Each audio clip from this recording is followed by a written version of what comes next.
नमस्कार मित्रांनो, मी Shashikant Patil, nature spark pure desi poultry farm मध्ये आपलं स्वागत आहे. कॅनेपिलिझम म्हणजे काय तर पक्षी एकमेकांना मागे टोचून एकमेकांची मॉर्टॅलिटी होणे. तर हे का होतं, हे कशामुळे होतं तर पक्षी चिडचिडा झाला तर पक्षी एकमेकांशी भांडतात.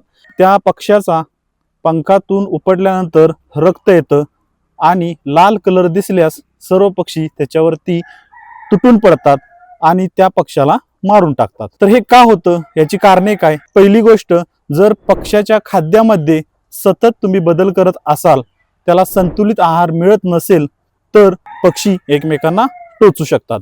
त्याचप्रमाणे कॅल्शियमची कमतरता आणि व्हिटॅमिनची कमतरता तर ज्या पक्ष्यामध्ये पूर्ण कमी झाली असेल तरी सुद्धा तुमचा पक्षी एकमेकांना टोचू शकतो. ब्रूडिंगच्या वेळी जर पक्षी एकमेकाला टोचत असेल तर तुमचं टेम्परेचर कंटिन्युअस जास्त होत आहे, त्या कारणामुळे सुद्धा पक्षी एकमेकांना टोचण्याची शक्यता असते. टोचू नये म्हणून काय कराल? मार्केटमध्ये मिळणारं कॅल्गोफॉस नावाचं मेडिसिन तुम्ही त्या पक्ष्यांना देणं आवश्यक आहे.